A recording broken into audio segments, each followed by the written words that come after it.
Hey everyone, tonight we're diving into something a little darker. The cold stone walls, the iron chains, and the forgotten souls who lived behind bars centuries ago. We're exploring what prison life was really like during medieval times.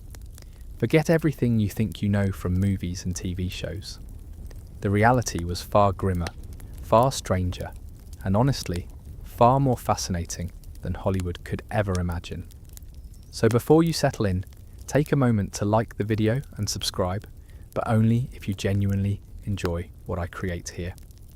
And let me know in the comments where you're tuning in from and what time it is for you. It's always fascinating to see who's joining us from around the world. Now dim the lights, maybe turn on some soft background noise, and let's ease into tonight's journey together. Picture this. You're living in the year 1347 and you've just been accused of stealing a loaf of bread. Not because you're a hardened criminal, but because your family hasn't eaten in 3 days and winter is coming. The local lord's bailiff drags you before the manor court, and within minutes, your fate is sealed. No lawyers, no lengthy trial, just a quick judgment, and suddenly you're being marched toward a structure that will become your world for months, maybe years. Welcome to medieval prison, where justice was swift, mercy was rare, and survival was never guaranteed. But here's what's really interesting. Medieval prisons weren't designed the way we think of them today. They weren't primarily about punishment or rehabilitation. They served a completely different purpose, one that might surprise you. Most medieval prisoners weren't serving sentences for crimes. They were waiting for trial, waiting for someone to pay their debts, or waiting for their families to scrape together enough coins to buy their freedom. You see, in medieval society, prison was more like a storage facility for people than a place of punishment. The real punishments happened elsewhere: public whippings, stocks in the town square, mutilation, exile, or execution. Prison was where you sat while the legal system, such as it was, decided what to do with you. And the conditions, well, they varied wildly depending on who you were and how much money you had. Because yes, even in prison, your social class mattered.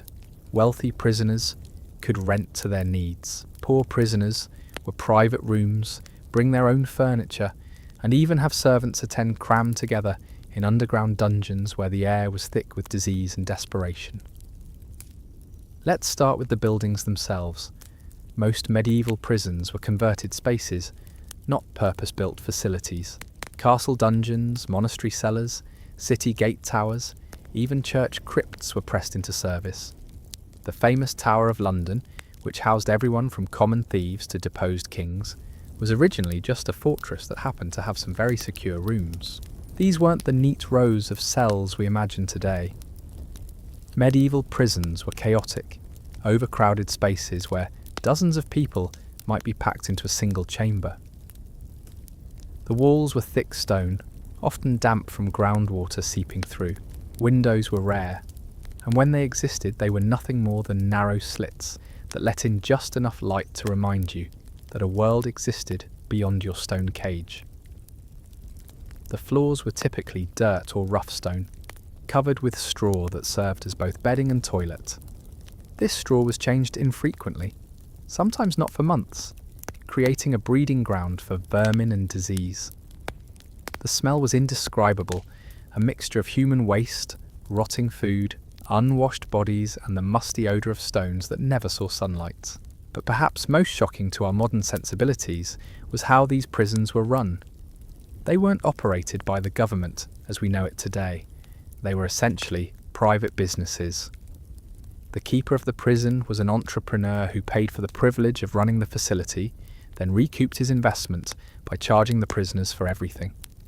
Food, water, bedding, even the privilege of having your shackles removed, all came with a price. This system created some perverse incentives.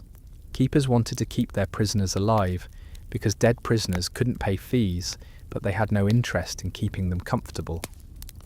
The goal was maximum profit with minimum expense. Some keepers became wealthy running prisons, while their charges slowly starved in the cells below.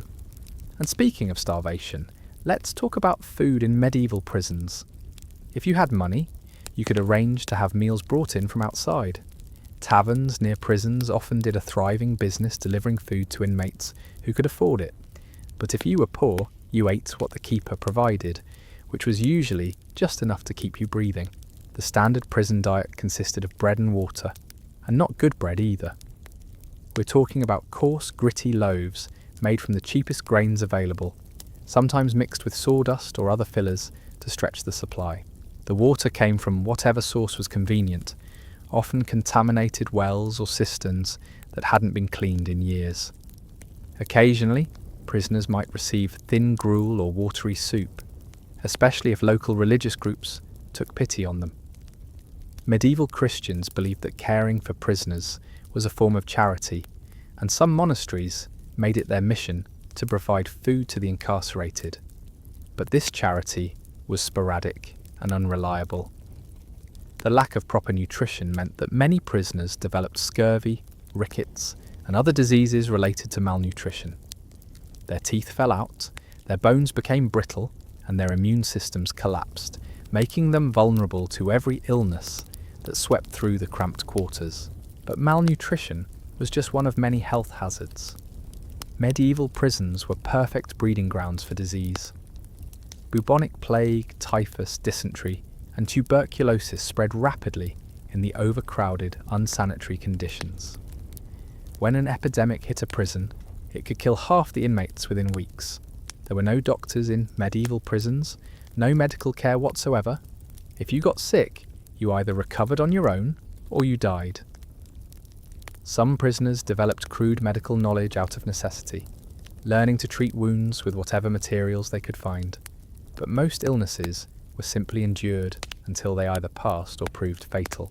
The psychological toll was perhaps even worse than the physical suffering. Imagine being locked in a dark, cramped space with dozens of strangers, never knowing when or if you'd be released. Many prisoners had no idea what charges they faced or when their case might be heard. The legal system moved slowly when it moved at all, and some people languished in prison for years awaiting trial. Depression and madness were common. Prisoners would sit in corners, talking to themselves, or pace endlessly in the small spaces available to them. Some became violent, turning on their fellow inmates in fits of rage and desperation. Others simply gave up, refusing to eat or speak until they wasted away. The social dynamics within medieval prisons were complex and often brutal. Stronger prisoners preyed on the weak, stealing their food, their blankets, and what little money they might have. Gangs formed along regional or professional lines, with groups of prisoners banding together for protection and mutual aid. There was usually an informal hierarchy, with long-term prisoners holding sway over newcomers. These prison veterans knew which guards could be bribed, which corners offered the most protection from the elements, and how to navigate the complex social structure that emerged in these desperate places. Sexual violence was a constant threat, particularly for younger or weaker prisoners. With no supervision and no rules beyond what the inmates themselves enforced, the strong took what they wanted from those who couldn't defend themselves. Many prisoners learned to fight simply to survive, developing a hardened edge that would serve them poorly if they ever returned to normal society. But not all prisoner interactions were hostile. Friendships formed in the darkness, bonds forged by shared suffering. Prisoners would share food when they had it, tend to each other's wounds, and provide emotional support during the darkest moments. These relationships often became stronger than family ties built on mutual dependence and understanding. Some prisoners organised themselves into primitive support networks. They would pool their resources to buy better food or bribe guards for small privileges. They created their own systems of justice to settle disputes and protect the vulnerable. In some ways, these prison communities developed their own cultures, with their own rules, traditions, and even forms of entertainment. Entertainment might seem impossible in such grim conditions, but prisoners found ways to pass the long, empty hours. Storytelling was popular, with inmates sharing tales from their lives or recounting legends and folk stories they'd heard. Some prisoners could read and would share books or manuscripts when they could get them. Gambling was common, using dice carved from bones or stones, or playing card games with makeshift decks. Prisoners would bet their food rations, their blankets, or promises of future payment. These games provided distraction from their circumstances and gave them something to focus on besides their uncertain fate. Religious services were sometimes held, led by imprisoned clergy or devout lay people. These gatherings provided comfort and hope, reminding prisoners that their suffering might have meaning and that redemption was possible. Prayer and religious discussion helped many inmates cope with their situation and maintain some sense of dignity. The guards who supervised these medieval prisons were often as rough and desperate as the prisoners themselves. Prison keeping was not a prestigious profession, and it attracted men who couldn't find better work elsewhere. Many guards were former soldiers, criminals who had avoided prison themselves by accepting employment, or simply thugs who enjoyed having power over others. These guards were poorly paid, if they were paid at all, beyond their cut of the prison's profits. This created a system where corruption was not just common but necessary for survival. Guards supplemented their income by accepting bribes from prisoners who wanted better treatment, extra food, or news from the outside world. Some guards were genuinely cruel, taking pleasure in the suffering of their charges. They would withhold food as punishment, arrange for prisoners to be beaten, or simply ignore pleas for help when inmates were sick or injured. Others were indifferent, treating their job as nothing more than a way to earn a living, neither particularly kind nor particularly harsh. But there were also guards who showed mercy when they could. These men might smuggle in extra food for starving prisoners, deliver messages to family members, or simply treat the inmates with basic human dignity. Such kindness was rare and precious in the grim world of medieval prisons. The relationship between guards and prisoners was complex, marked by mutual dependence, despite the obvious power imbalance. Guards needed prisoners to be manageable and profitable, while prisoners needed guards to survive. This created a delicate ecosystem of negotiation, bribery, and occasional cooperation. As we delve deeper into this dark chapter of medieval life, we'll discover how different types of prisoners experienced incarceration, from debtors to accused heretics to political prisoners. We'll explore the legal systems that fed these institutions and the social attitudes that allowed such conditions to persist for centuries. But that's a story for our next chapter, where we'll uncover the daily routines that governed prison life, the ingenious methods prisoners used to communicate with the outside world, and the rare but remarkable stories of those who managed to escape their stone cages. For now, let the weight of these stone walls settle around you, and imagine what it must have been like to face each day, not knowing if it might be your last, sustained only by the thin hope that somewhere beyond the darkness, freedom still existed. The hierarchy within these stone chambers was as rigid as any found in medieval society, only more desperate. At the bottom were the debtors, men and women who had failed to pay what they owed and found themselves locked away until their families could raise the funds. These prisoners were often the most hopeful, believing their confinement would be temporary. They were also the most naive. Debtors' prisons were particularly cruel because the system was designed to be self-defeating. While imprisoned, debtors couldn't work to earn money to pay their debts. Meanwhile, they accumulated more debt by being charged for their food, lodging, and even the chains that bound them. Many discovered that their debt had actually grown during their imprisonment, trapping them in an endless cycle of confinement. Above the debtors were common criminals, those accused of theft, assault, or other offences against property or person. These prisoners had often lived rough lives before their capture, and were better equipped to handle the harsh realities of prison existence. They formed the backbone of prison society, creating the informal networks that governed daily life behind bars. Then came the political prisoners, men who had fallen from grace in the endless power struggles of medieval politics. These inmates often retained some wealth and connections, allowing them to purchase better treatment and maintain hope of eventual release through political manoeuvring.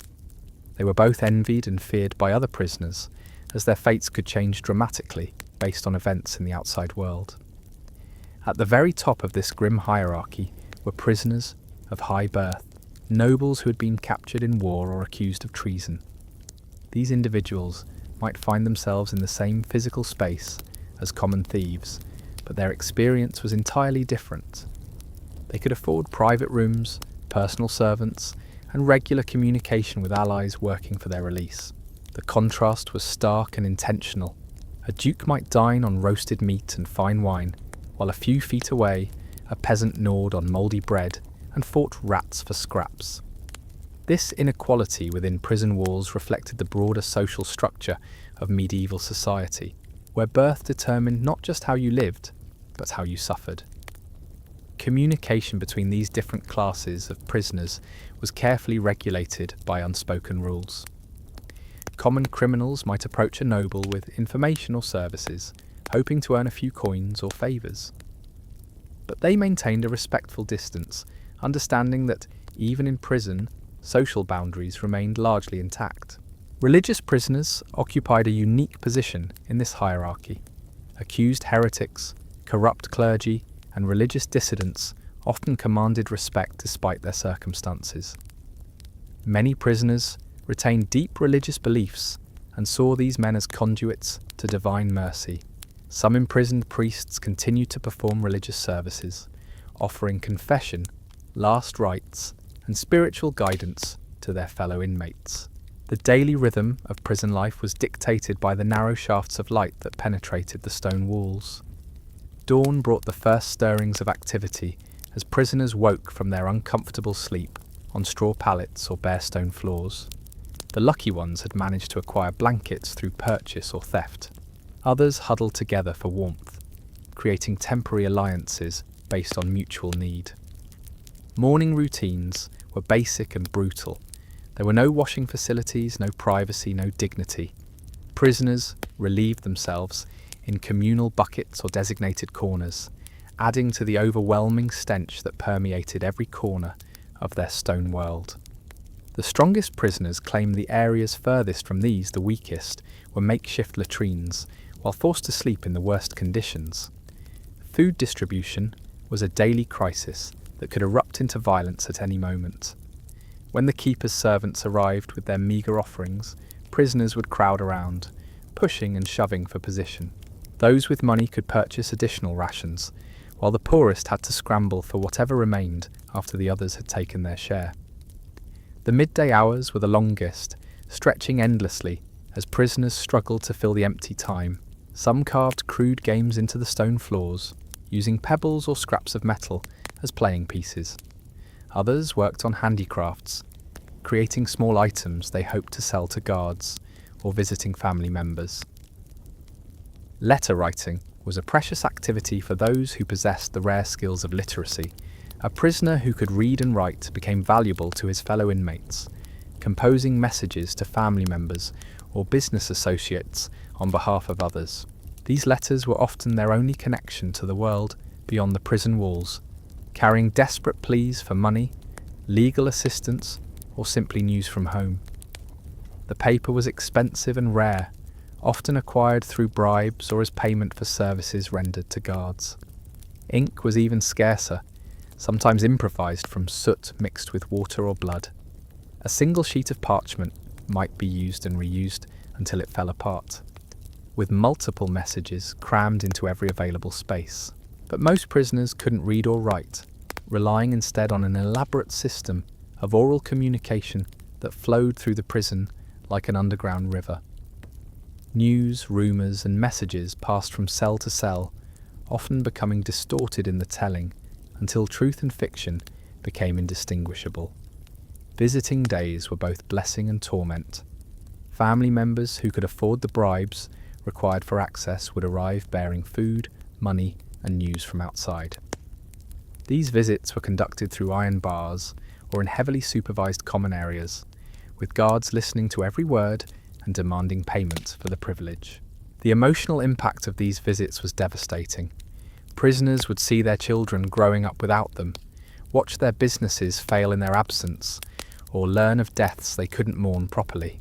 Wives might bring news of remarriage, having given up hope of their husband's return.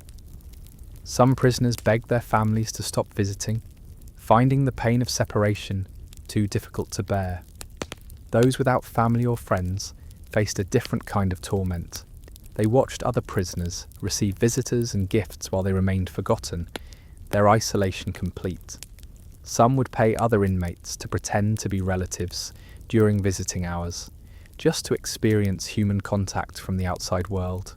The guards controlled access to visitors with absolute authority, often demanding increasingly expensive bribes as a prisoner's stay lengthened. They understood that these visits were lifelines for the inmates and exploited that desperation mercilessly. A guard might suddenly refuse to allow a visit, claiming new rules, or simply wanting to extract more money from desperate families. Winter brought additional hardships that tested the limits of human endurance. The stone walls and floors became ice cold, sucking warmth from any surface they touched. Prisoners would huddle together in large groups, sharing body heat and what few blankets they possessed. Frostbite was common, and some inmates lost fingers or toes to the cold. The lack of adequate heating meant that water froze in containers, making drinking difficult and washing impossible. Food became even scarcer as supply routes were disrupted by weather, and what little reached the prison was often frozen solid.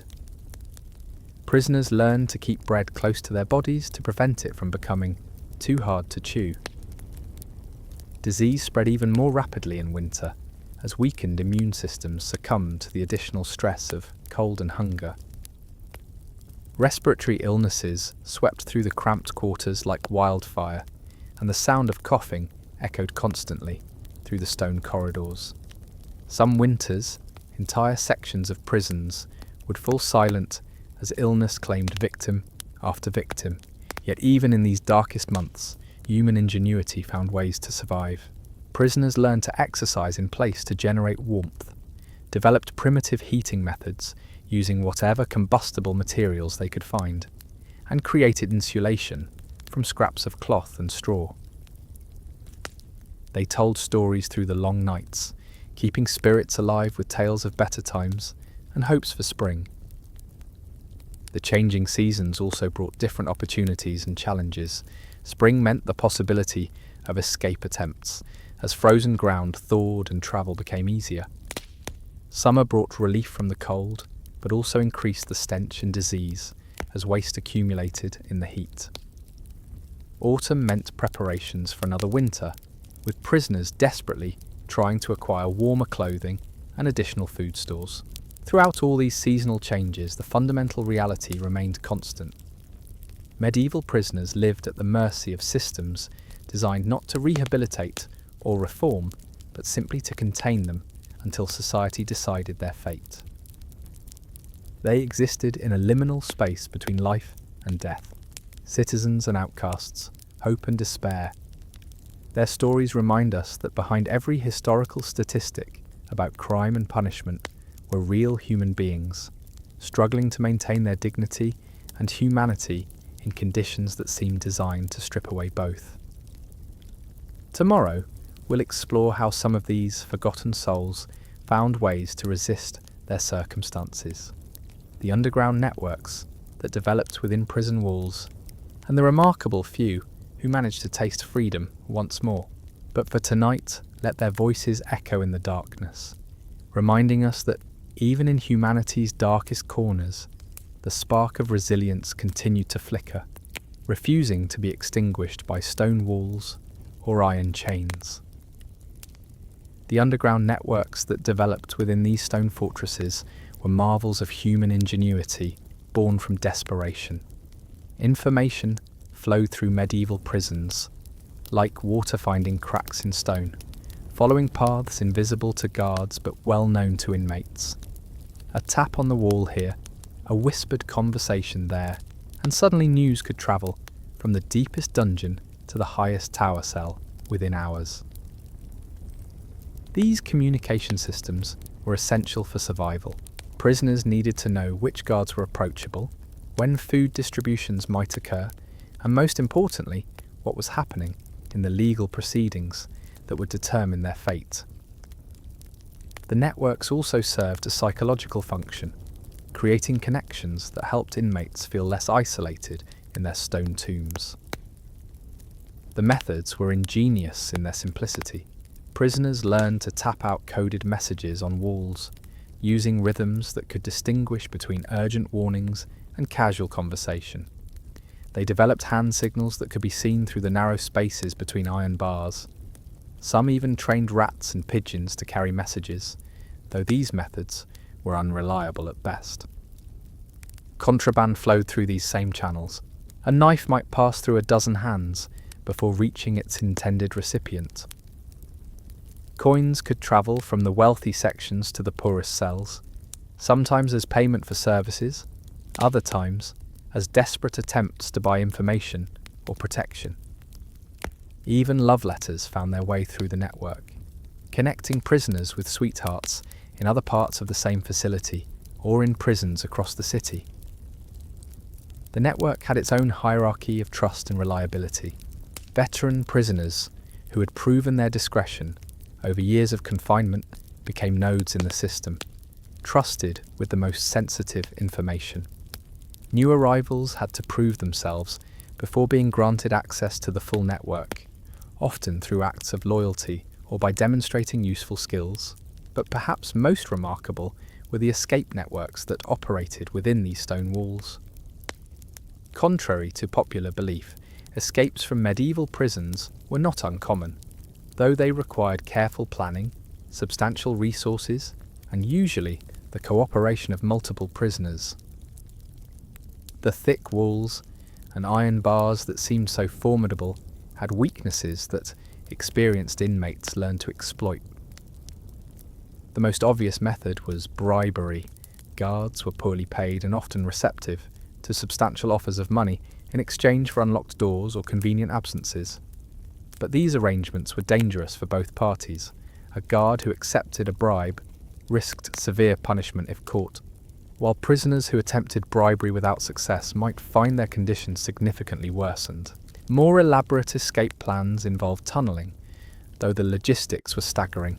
Prisoners had to dig through stone and earth with improvised tools, dispose of the excavated material without detection, and somehow obtain accurate information about what lay beyond the prison walls.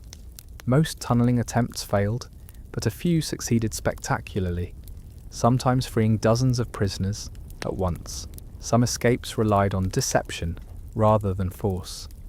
Prisoners might impersonate guards, clergy, or visiting officials, using stolen or improvised clothing and forged documents. These plans required inside knowledge of prison routines and the ability to maintain composure under pressure.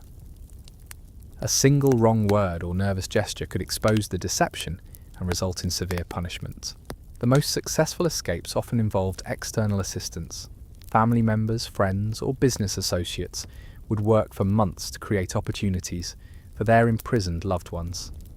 They might bribe multiple guards, create diversions during shift changes, or even stage fake official visits to provide cover for escape attempts. Religious festivals and holy days presented unique opportunities for escape. During these times, prison routines were often disrupted as guards participated in celebrations or religious observances.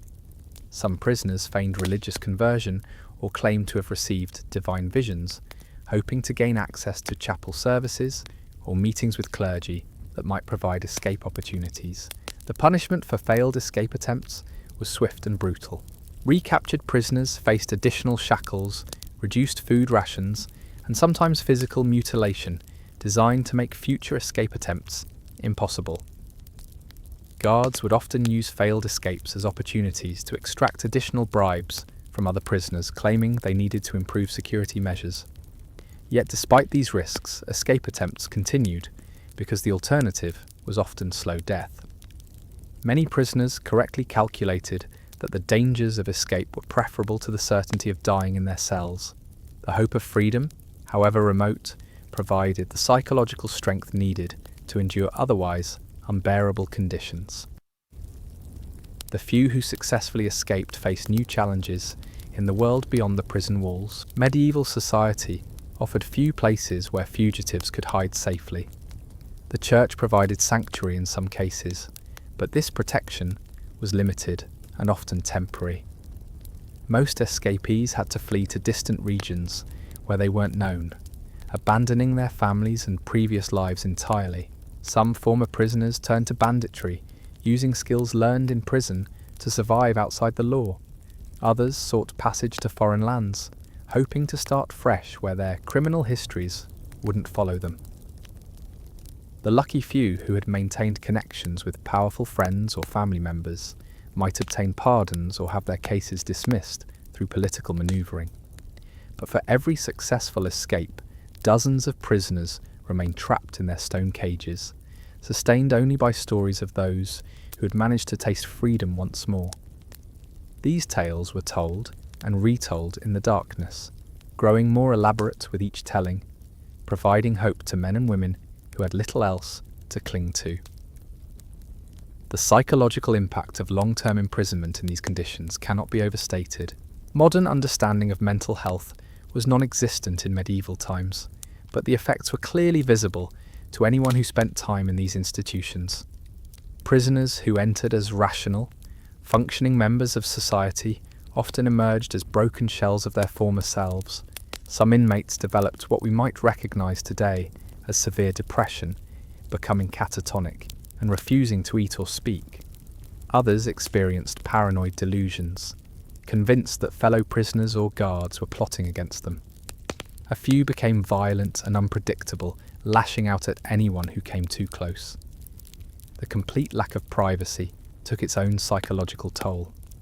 Prisoners were never alone with their thoughts, never free from the constant presence of others. This forced intimacy with strangers created artificial bonds, but also intense conflicts, as personalities clashed in the confined space. Sleep became both escape and torment. In their dreams, prisoners might return to their former lives, experiencing moments of freedom and happiness that made waking all the more painful. Others suffered nightmares that reflected their daily reality, trapped in endless cycles of fear and desperation, even in unconsciousness. The uncertainty was perhaps the cruelest aspect of medieval imprisonment. Unlike modern inmates who know their sentences and can count down days until release, medieval prisoners often had no idea when or if they would ever be free. Legal proceedings moved slowly when they moved at all, and many cases were simply forgotten by overwhelmed court systems. This uncertainty made it impossible to plan or hope effectively. A prisoner might spend years preparing for a trial that never came, or suddenly find himself released without warning when a debt was paid or a political situation changed. The randomness of it all added an element of psychological torture to the physical hardships. Some prisoners found solace in routine, creating rigid daily schedules that gave structure to their otherwise chaotic existence. They would wake at the same time, eat at regular intervals, and perform simple exercises or crafts according to self-imposed timetables. These routines provided a sense of control in an environment where they had power over almost nothing. Others turned to intellectual pursuits, memorizing poems or stories, engaging in philosophical debates with fellow inmates, or teaching skills to other prisoners. Education became a form of resistance against the dehumanizing effects of imprisonment, proving that minds could remain free even when bodies were chained. Religious faith provided comfort for many inmates, though it could also become a source of additional torment. Some prisoners interpreted their imprisonment as divine punishment for their sins, leading to cycles of guilt and self-recrimination. Others found strength in their beliefs, viewing their suffering as a test of faith or an opportunity for spiritual growth. The seasonal rhythms that governed life outside the prison walls took on different meanings for the incarcerated. Spring brought hope for legal proceedings that had been suspended during winter months.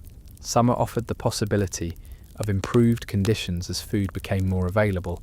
Autumn carried dread of the approaching winter and its additional hardships. But perhaps most poignantly, these seasonal changes served as calendars for prisoners who had lost track of time in their windowless cells. The subtle shifts in temperature, the changing quality of light filtering through narrow openings, and the altered behaviour of guards and visitors all provided clues about the passage of time in the world beyond their reach. For some long-term prisoners, these seasonal markers became the only way to measure the years passing by. A man might count 7 winters in his cell, marking each one as a milestone in his slow journey toward either freedom or death. The seasons became companions in solitude, reliable in their return even when everything else remained uncertain. As winter deepened into the coldest months, the true horror of medieval imprisonment revealed itself in ways that went beyond mere discomfort. Prisoners learned that survival meant making impossible choices, trading dignity for warmth, humanity for another day of life. The weak died quietly in corners, while the strong fought over scraps of rotting food, and everyone pretended not to notice the bodies that no longer stirred when morning came.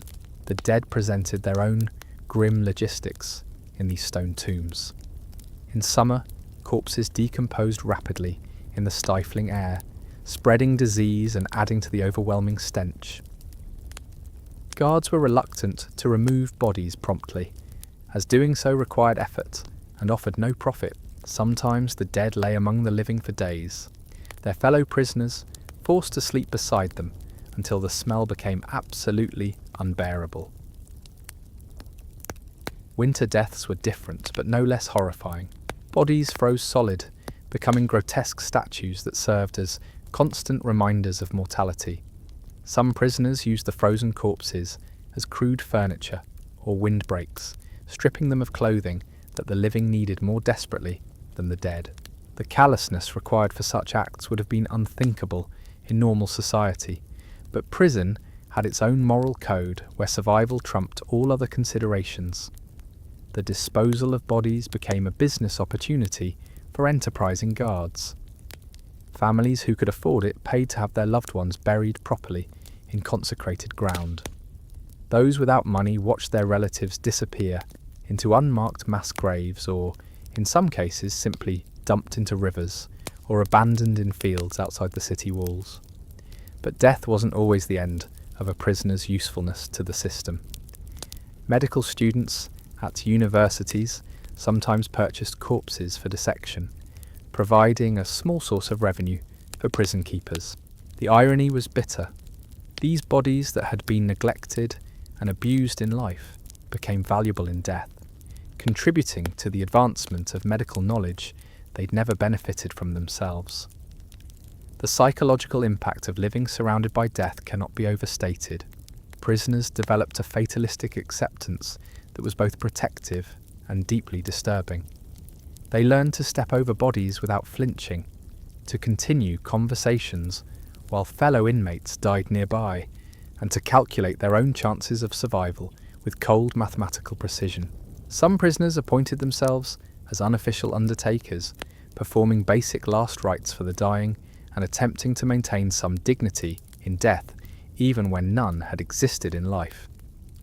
These men often became respected figures within the prison community, their willingness to tend the dead earning them a form of reverence that transcended the usual hierarchies of wealth and status.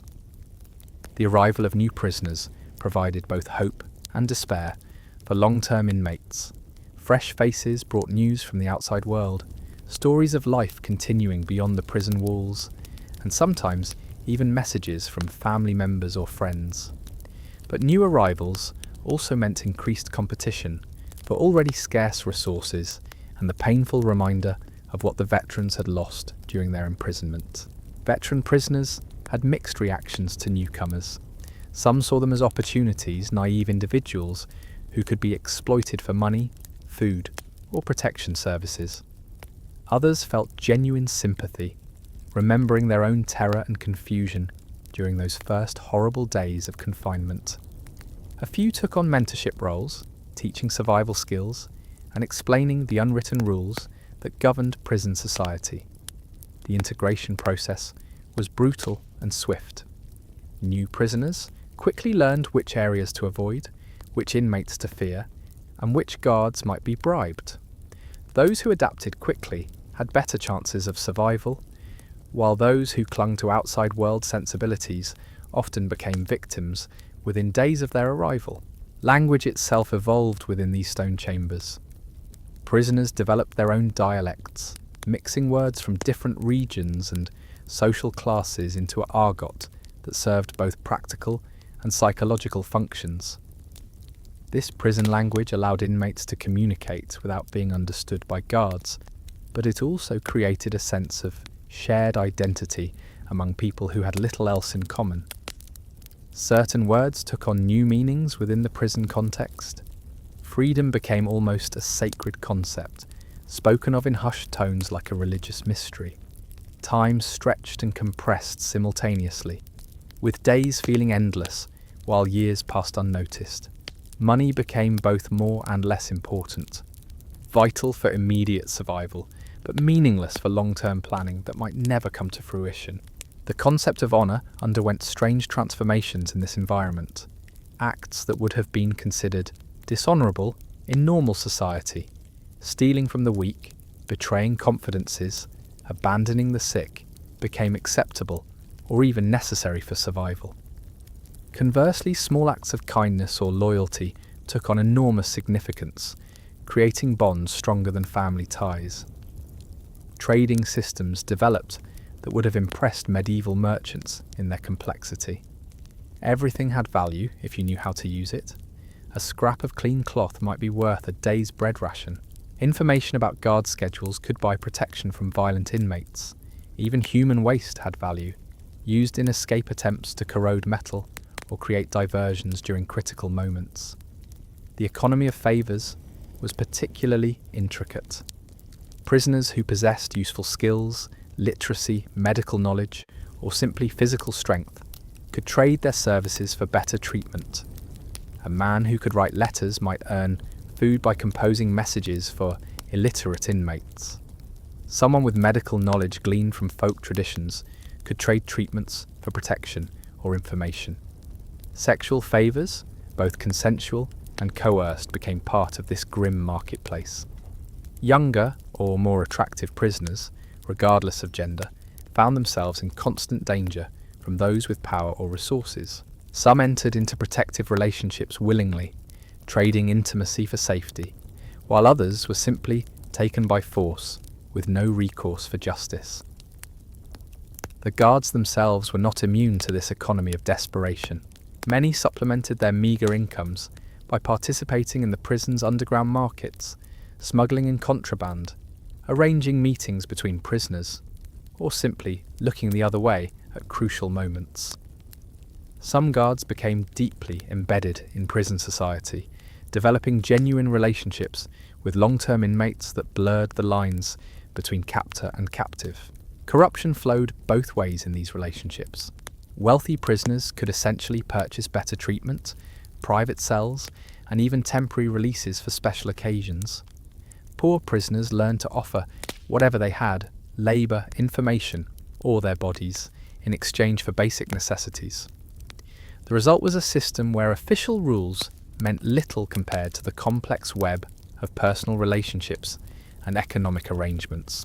Religious observance in medieval prisons took forms that would have been unrecognisable in conventional churches. Desperate prisoners created their own rituals, mixing Christian prayers with folk magic and personal superstitions. They prayed to saints they'd never heard of before imprisonment, made bargains with God that involved impossible promises, and found religious significance in the smallest events. Some prisoners claimed to receive divine visions, describing elaborate conversations with angels or saints who promised eventual release. Whether these were genuine religious experiences, hallucinations brought on by malnutrition and stress, or simply creative attempts to gain attention and sympathy, they provided comfort to believers and skeptics alike. Makeshift altars appeared in prison corners, decorated with whatever sacred objects inmates could acquire or create. Scraps of cloth became prayer cloths, carved stones served as religious icons, and even mouldy bread took on sacramental significance during improvised communion services. The cycle of religious holidays provided structure to otherwise monotonous existence.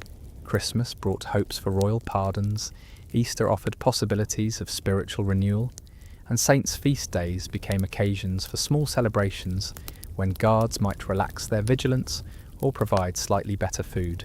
But religion could also become a source of conflict within prison walls.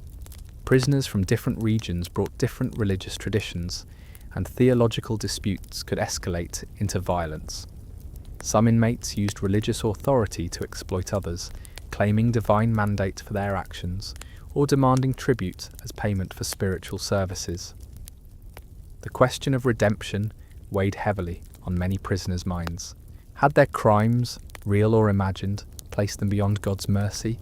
Was their suffering punishment for past sins or preparation for future salvation? These theological puzzles provided endless material for discussion and debate in the long empty hours. As seasons cycled and years passed, some prisoners developed an almost mystical relationship with their stone environment. They learned to read the subtle signs that predicted weather changes, guard moods, and the likelihood of food deliveries. The prison became their entire universe, as familiar as their childhood homes had once been, but infinitely more threatening. Long-term inmates sometimes experienced a form of institutionalization that made the thought of freedom almost as terrifying as continued imprisonment. The outside world had moved on without them. Their families had adapted to their absence, and their skills had atrophied from disuse. Prison, for all its horrors, had become predictable in ways that freedom could never be. These psychological transformations were perhaps the cruelest punishment of all, more devastating than physical torture or even death. They represented the complete victory of the system over the individual, the reduction of complex human beings to creatures defined entirely by their relationship to stone walls and iron bars. Yet even in this deepest darkness, flickers of humanity persisted. Prisoners continued to dream, to hope, to maintain some connection to the people they had been before their imprisonment began. They told stories, shared memories, and planned for futures that might never come, refusing to surrender completely to the dehumanizing forces that surrounded them. Tomorrow we'll explore how these forgotten souls marked the passage of time in their timeless world, the ingenious methods they developed to preserve their sanity, and the surprising ways that some managed to find meaning and even joy in the midst of unimaginable suffering. But tonight let us remember that behind every statistic about medieval justice were real people, struggling to remain human in a system designed to strip away their very humanity. The stone walls that contained their bodies could never quite contain their spirits, and in that small victory lay the seed of hope that sustained them through the darkest nights of their stone-bound existence. Time in medieval prisons moved differently than in the world beyond the walls. Without clocks, calendars, or even consistent glimpses of sunlight, prisoners developed their own methods of marking the days, weeks, and months that slipped away in their stone cocoons. Some carved notches into walls with smuggled knives or sharp stones, creating primitive calendars that served as anchors to sanity. Others counted meals, though the irregular delivery of food made this an unreliable system at best. The most resourceful inmates learned to read the subtle rhythms of prison life, like a language written in shadows and silence. They knew that the guards changed shifts when footsteps echoed differently in the corridors. They could predict approaching storms by the way dampness increased in their cells, hours before rain began to fall. The behaviour of rats and insects became a primitive weather system, their movements indicating changes in temperature and humidity that preceded seasonal shifts. Some prisoners appointed themselves as unofficial timekeepers for their fellow inmates, maintaining mental records of significant dates and announcing them to others. These men became valuable members of the prison community, their service earning them respect and sometimes small portions of food or other considerations. They would call out feast days, market days, and other significant dates from the world beyond, helping their companions maintain some connection to the calendar that governed normal society. The passage of years became marked by physical changes that served as living calendars. Hair grew long and unkempt, beards reached impressive lengths, and bodies aged in accelerated fashion under the stress of imprisonment. Veterans could estimate roughly how long they'd been confined by examining their own deterioration, though the calculations were always approximate and often depressingly optimistic. Seasonal changes provided the most reliable temporal markers, though experiencing them through stone walls required careful attention to subtle signs. Winter announced itself through the gradual cooling of cell floors, the formation of ice in water containers, and the increased desperation in guards' demands for bribes as their own heating costs rose. Spring brought barely perceptible changes in air quality and the occasional sound of birds that had survived the winter months. The psychological need to mark time went beyond simple curiosity about dates. Maintaining some sense of temporal progression was essential for mental health in an environment designed to strip away all normal human experiences.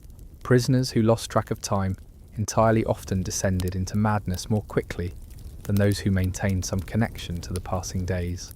But time also became an enemy in these stone chambers. Each day that passed without word of trial or release was another day stolen from life. Some prisoners calculated obsessively, determining how much of their remaining lifespan was being consumed by imprisonment. Others refused to count at all, finding the mathematics of lost time too painful to contemplate. The concept of future time became almost abstract for long-term prisoners. Plans that extended beyond the next meal or the next night's sleep seemed impossibly optimistic. Some inmates lost the ability to imagine life beyond prison walls, their mental horizons shrinking to match their physical confinement. The future became a luxury they couldn't afford to contemplate. Memory served different functions for different prisoners. Some clung to detailed recollections of their previous lives, replaying conversations, meals, and experiences with almost religious devotion. They would describe their homes, their families, and their work to fellow inmates with such vivid detail that listeners could almost see these vanished worlds. These memories became shared property in a way, providing entertainment and vicarious escape for men who had no memories of their own worth preserving.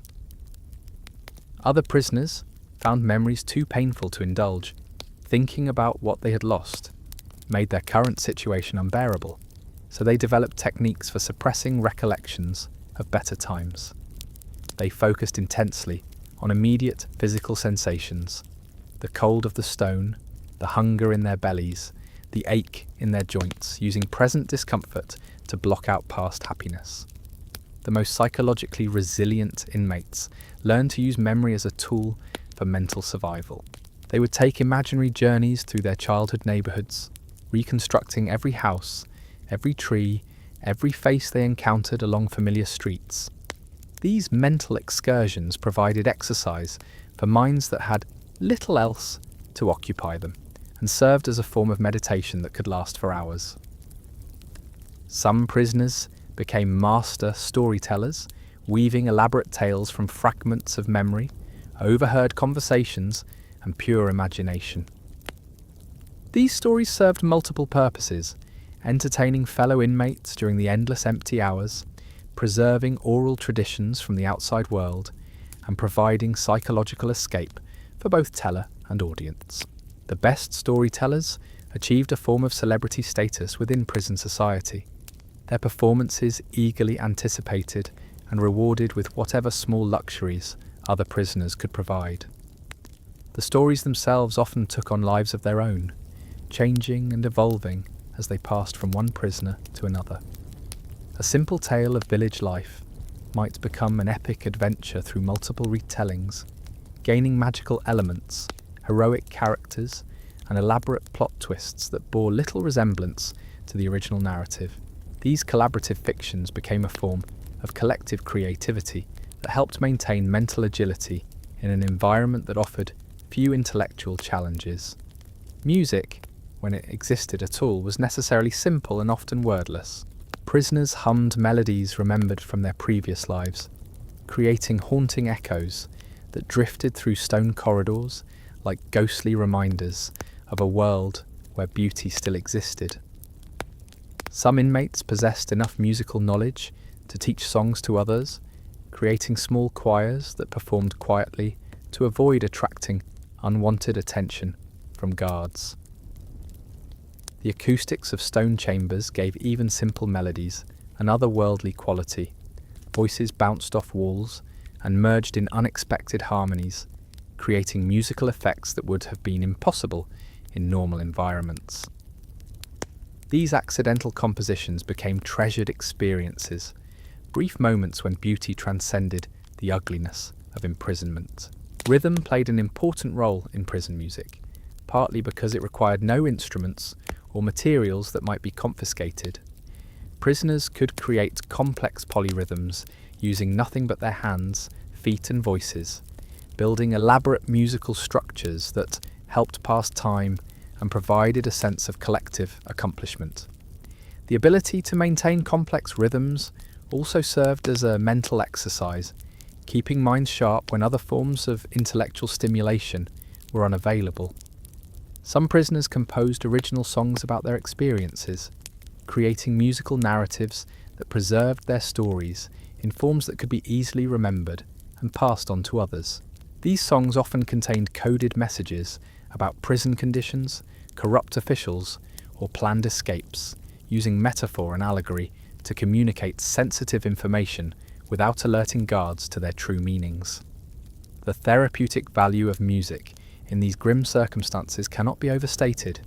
Singing, even quietly, provided a form of controlled breathing that helped manage anxiety and panic.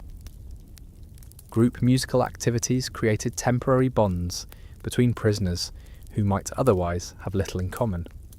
Most importantly, music connected inmates to memories of times and places where they had been free, serving as portable sanctuaries that no guard could confiscate. Physical exercise in medieval prisons was both necessity and luxury. Necessity because the human body deteriorated rapidly without movement, and luxury because space and energy for exercise were scarce commodities. Prisoners developed ingenious workout routines adapted to their confined circumstances, using their own body weight and whatever objects they could find to maintain muscle tone and flexibility. The simplest exercises required nothing but floor space. Push-ups, sit-ups, and stretching routines could be performed in areas no larger than a sleeping space.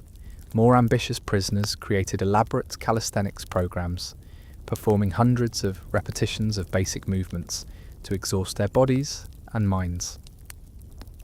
Physical exhaustion was often the only path to sleep in an environment where anxiety and fear made rest difficult to achieve.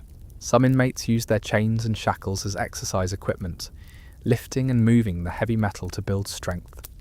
Others engaged in wrestling matches or boxing contests that served multiple purposes, providing exercise, entertainment, and a way to establish dominance hierarchies without resorting to lethal violence. These contests were carefully regulated by prison society to prevent serious injuries that could weaken the community as a whole. Walking meditation became an art form.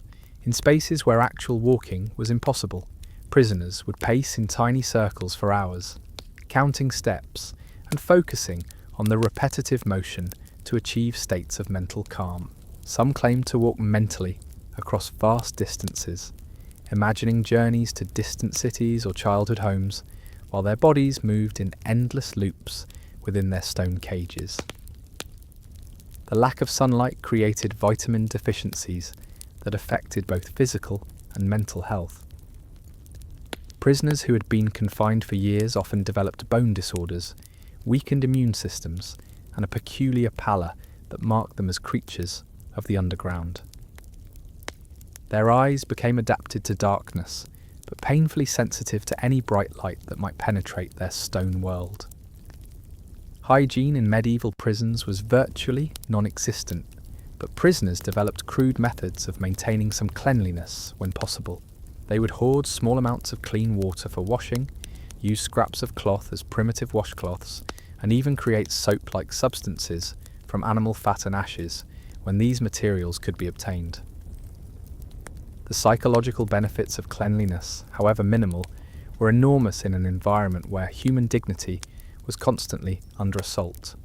Some prisoners became amateur barbers, using smuggled knives or sharp stones to cut hair and trim beards for their fellow inmates. These services were highly valued, both for practical reasons and because they provided a semblance of personal grooming that helped maintain self-respect. The barbers often became confidants and counsellors, their services creating opportunities for private conversations and emotional support. Dental care was non-existent, and tooth problems were common sources of agony for long-term prisoners.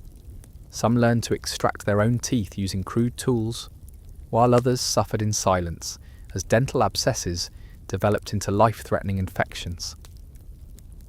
The absence of proper nutrition accelerated tooth decay, and many prisoners lost most of their teeth within a few years of confinement. Medical knowledge within prison walls was a mixture of folk wisdom, superstition, and desperate experimentation. Prisoners who possessed any healing knowledge became invaluable members of the community, treating wounds with whatever materials were available and providing comfort to the sick and dying. They learned to identify medicinal properties in unlikely sources, using mold from bread to treat infections, and creating poultices from scraps of cloth and human urine. The psychological aspects of medical care were often more important than the physical treatments. Prisoners who felt that someone cared about their suffering were more likely to survive illness and injury than those who faced their medical problems alone.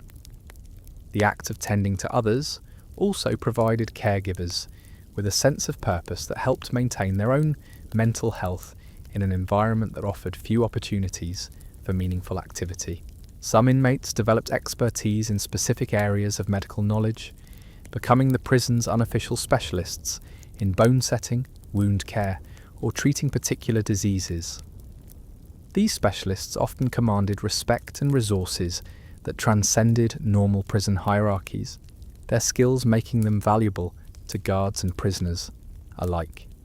The prevalence of mental illness in these institutions was staggering by any measure, though medieval understanding of psychological disorders was limited to crude categories like melancholia, madness, and possession. Prisoners who exhibited symptoms we might recognize today as severe depression, anxiety disorders, or post-traumatic stress were often simply labelled as mad and either ignored or abused by their fellow inmates. Some prisoners developed elaborate delusions that helped them cope with their circumstances.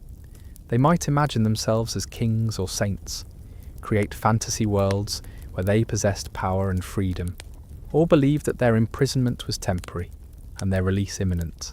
These delusions sometimes provided necessary psychological protection, allowing minds to escape when bodies could not. Conversations with imaginary companions became common among long-term prisoners, especially those kept in solitary confinement or isolated from other inmates. These phantom relationships provided emotional support and intellectual stimulation that helped prevent complete mental breakdown. Some prisoners maintained detailed relationships with these imaginary friends for years, developing complex ongoing dialogues that substitutionship. The social dynamics refuted for human comp and mental illness in prison communities were complex and often contradictory. Mad prisoners were sometimes protected by others, who saw them as holy fools or divine messengers. Other times, they were victimized and exploited by inmates who viewed them as easy targets. The treatment of mentally ill prisoners often depended on whether their conditions made them useful or dangerous to the prison community as a whole. Religious interpretations of mental illness were common, with some prisoners viewing madness as divine punishment for sins, or as a form of spiritual testing. Others saw mad inmates as closer to God, their altered mental states providing them with prophetic abilities or special spiritual insights. These beliefs could lead to either reverence or persecution, depending on the specific circumstances and the personalities involved. The boundaries between sanity and madness became blurred in an environment where normal psychological responses were inadequate for survival. Behaviours that would have been considered insane in normal society, talking to oneself, hoarding scraps of food, obsessive counting or repetitive movements, became adaptive strategies for coping with extreme stress and deprivation. Some prisoners consciously cultivated appearances of madness as protection against violence or exploitation. Feigning insanity could make inmates less attractive targets for sexual assault, less likely to be forced into dangerous situations, or more likely to receive charitable assistance from religious visitors. However, this strategy was risky, as genuinely mad prisoners were also more likely to be abandoned or abused when they became inconvenient. The line between performance and reality often became impossible to distinguish. Prisoners who began by pretending to be mad sometimes found themselves unable to return to sanity, their assumed mental illness becoming genuine over time. The act of constantly performing madness could itself drive someone insane, creating a psychological trap that was as inescapable as the physical prison walls. Sleep disorders were virtually universal among medieval prisoners, though the concept of proper sleep hygiene was unknown. The combination of stress, poor nutrition, uncomfortable sleeping surfaces, and constant noise made quality sleep nearly impossible. Prisoners learned to snatch rest whenever possible, developing the ability to sleep in any position and under any circumstances. Dreams took on special significance for inmates who had little else to occupy their minds during the long night hours. Some prisoners became expert dream interpreters, offering to explain the significance of others' nighttime visions in exchange for food or protection. Dreams of freedom, family, or home were treasured experiences that provided temporary escape from the harsh realities of imprisonment. Nightmares were equally common and often more vivid than waking experiences. Prisoners would relive their trials, imagine elaborate tortures, or dream of endless imprisonment that continued even after death. These nocturnal horrors sometimes became indistinguishable from reality, creating additional layers of psychological torment for minds already pushed to their limits. The sounds of the prison at night created their own form of audio landscape. Snoring, coughing, crying, and whispered conversations merged into a constant background symphony that became as familiar as silence had been in their previous lives.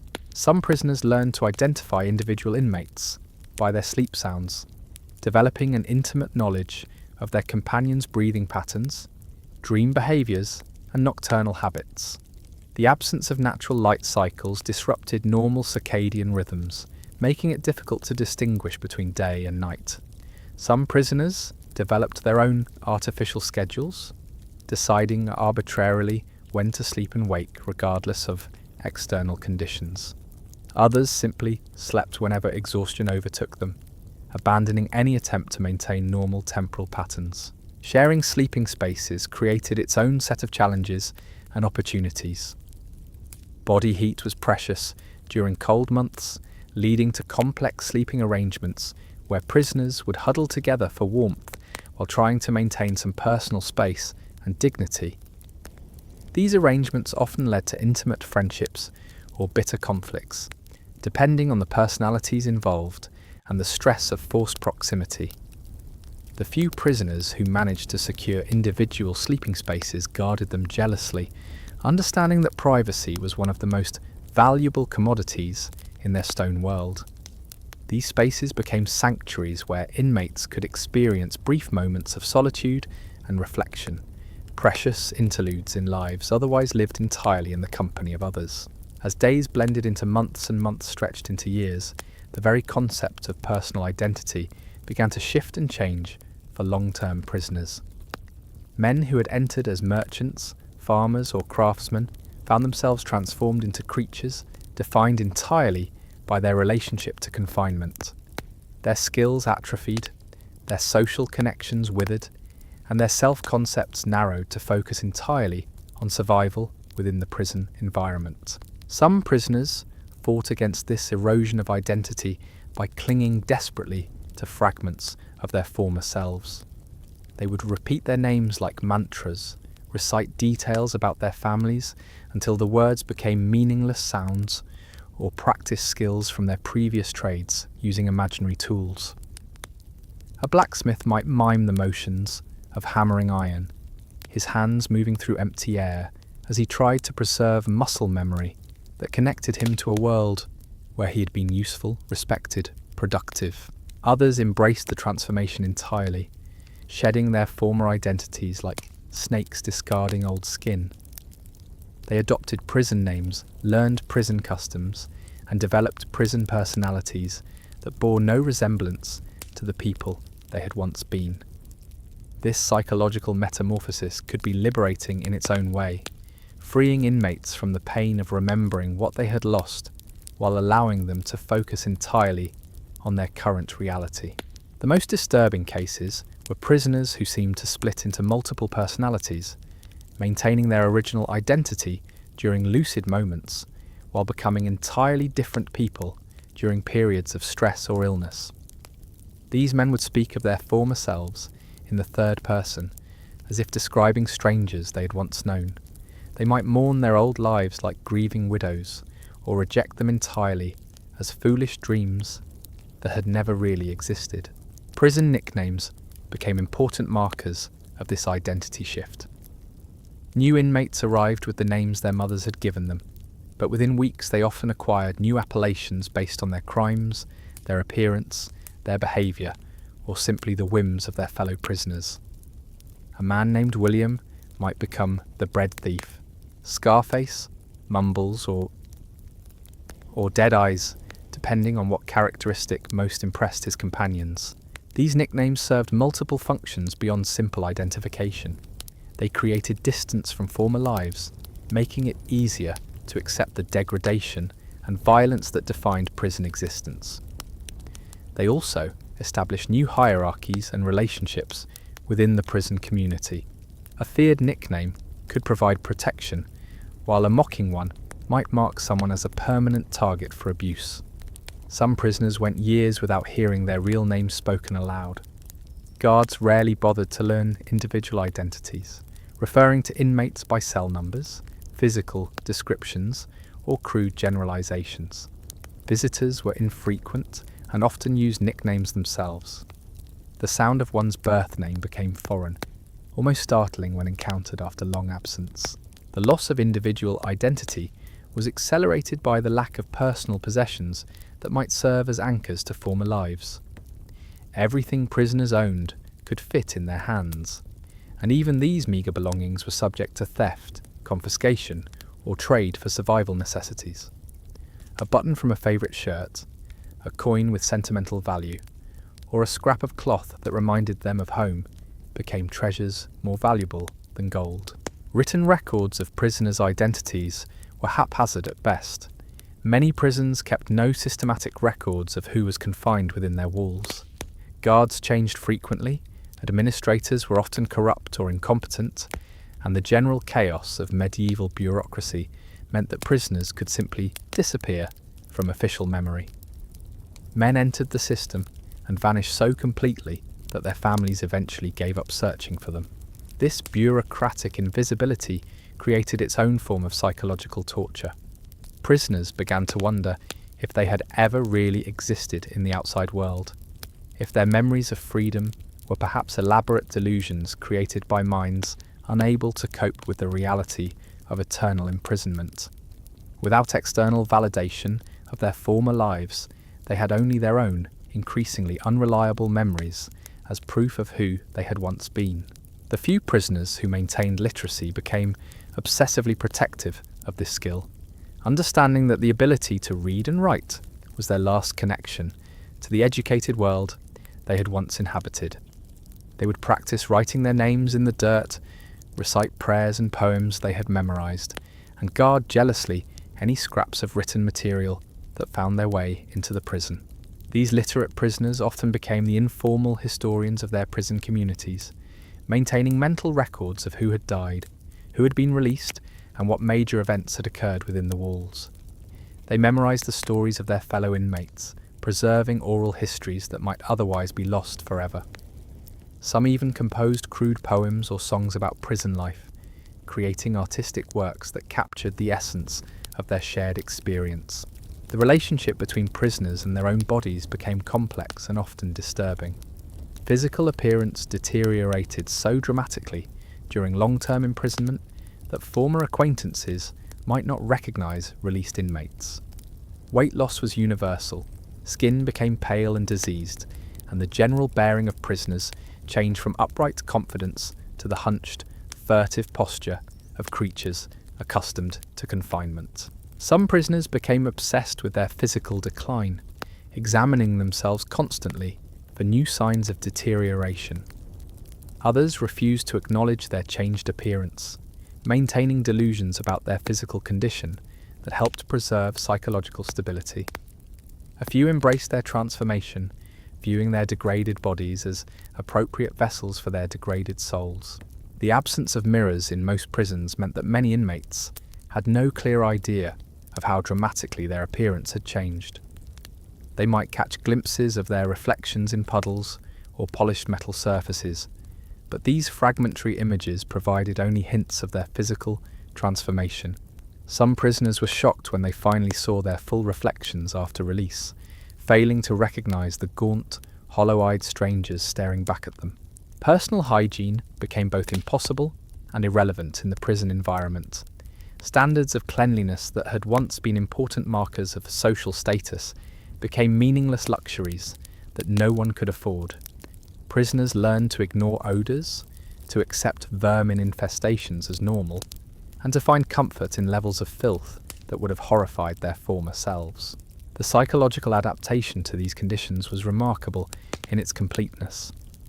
Men who had once bathed daily and changed clothes regularly learned to feel clean after nothing more than wiping their faces with dirty rags. Women who had taken pride in their appearance learned to braid their hair with straw and consider themselves well-groomed. The human capacity for adaptation to degrading conditions seemed almost unlimited. Gender roles within medieval prisons created additional layers of complexity and suffering. Women prisoners faced unique challenges that their male counterparts could barely imagine. Sexual violence was a constant threat. Pregnancy could occur under the worst possible circumstances, and the social stigma of female imprisonment was often more severe than what men experienced. Female prisoners were sometimes housed separately from men, but these women-only sections were rarely better managed or more humane. They suffered from the same overcrowding, poor sanitation, and brutal treatment as male prisoners, with the added burden of being considered fallen women whose imprisonment was proof of moral corruption rather than simple criminality. Pregnant prisoners faced particularly grim prospects. Medical care during childbirth was non-existent, infant mortality rates were staggering, and mothers often faced the choice between watching their babies die slowly from malnutrition or giving them away to strangers who might provide better care. Some women gave birth in chains, their babies entering the world already marked by the circumstances of their mother's imprisonment. Children born in prison faced uncertain fates. Some were allowed to remain with their mothers until they reached a certain age, usually around 7 years old, at which point they might be apprenticed out or simply turned loose to fend for themselves. Others were taken immediately after birth and placed in foundling hospitals or sold to families who needed servants or labourers. The presence of children in adult prisons created moral complexities that medieval society was ill-equipped to handle. These innocent victims of their parents' circumstances grew up knowing no world beyond stone walls and iron bars. They played games with rats and insects, learned to beg for food before they could properly walk, and accepted imprisonment as the natural state of human existence. Some prisoners, both male and female, took responsibility for these prison-born children, creating makeshift families that provided some stability in an otherwise chaotic environment. These surrogate parents taught children whatever skills they possessed, protected them from the worst abuses, and tried to prepare them for eventual life in the outside world that the children had never seen. The educational opportunities for prison children were virtually non-existent. They learned the harsh lessons of survival, the complex social dynamics of criminal society, and the bitter realities of human nature. But they remained ignorant of basic skills like reading, writing, or legitimate trades that might help them build better lives after release. Marriage relationships were severely tested by imprisonment. Spouses on the outside faced difficult decisions about whether to wait for release, how long to maintain financial support, and when to give up hope and move on with their lives. Some marriages survived years of separation, sustained by letters, visits, and unwavering devotion. Others crumbled within months as the practical necessities of life forced difficult choices. The economic impact of imprisonment on families was often devastating. The loss of a primary breadwinner could push entire households into poverty, forcing wives to take desperate measures to feed their children and maintain their homes. Some women turned to prostitution or crime themselves, creating cycles of imprisonment that destroyed entire family lines across generations. Divorce was rare in medieval times, but abandonment was common. Wives might simply disappear, taking children to distant locations where their husbands could never find them, even if released. Some remarried illegally, creating complex legal situations that could result in charges of bigamy or adultery if their first husbands eventually returned. The social stigma of having a family member in prison extended beyond the immediate household to affect entire extended families. Business partnerships dissolved, social invitations dried up, and former friends crossed streets to avoid contact with the families of prisoners. This isolation often pushed prison families into criminal networks, where they were accepted and could find both economic opportunities and social support. Religious communities sometimes provided assistance to prisoners' families, viewing such charity as a Christian duty. Monasteries might provide food or temporary shelter, parish churches collected donations for prison families, and individual clergy members sometimes advocated for prisoners or their relatives. However, this assistance was inconsistent and often came with expectations of moral reform that poor families found difficult to meet. The children of prisoners faced particular challenges in medieval society. They were often viewed with suspicion, as if criminality were an inherited trait that made them dangerous to normal communities. Schools and apprenticeship programs might refuse them, potential marriage partners avoided them, and they frequently found themselves pushed toward the same criminal activities that had destroyed their parents' lives. Some prisoners' children thrived despite their circumstances, using their experiences as motivation to build better lives and avoid their parents' mistakes. These success stories were rare but significant, proving that the cycle of imprisonment and poverty could be broken with sufficient determination and opportunity. The psychological impact on children of having an imprisoned parent was severe and long-lasting. They grew up with shame, confusion, and anger that could manifest in various ways throughout their lives. Some became withdrawn and fearful, others rebellious and aggressive. Most carried emotional scars that affected their ability to form healthy relationships and trust other people. As winter nights deepened in these stone chambers, prisoners learned to measure time not by clocks or calendars, but by the subtle rhythms of suffering that governed their lives.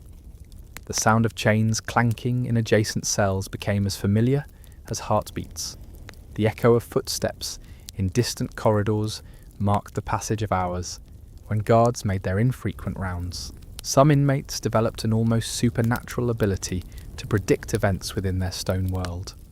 They could sense approaching storms hours before rain began to fall, anticipate food deliveries by recognizing subtle changes in guard behavior, and predict which prisoners were approaching death by observing nearly imperceptible changes in their breathing patterns or the color of their skin.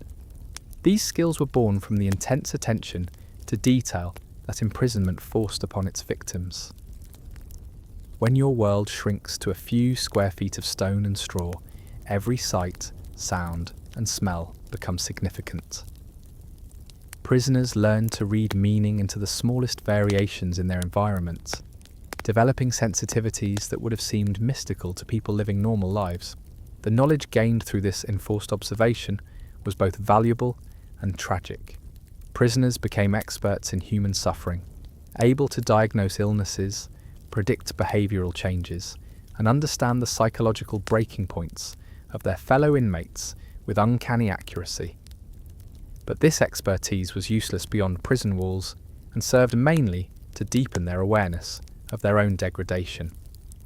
Tomorrow we'll explore how some prisoners managed to maintain hope despite overwhelming despair, the secret networks that sometimes succeeded in securing releases, and the shocking reality of what happened to those fortunate enough to taste freedom after years in these stone tombs.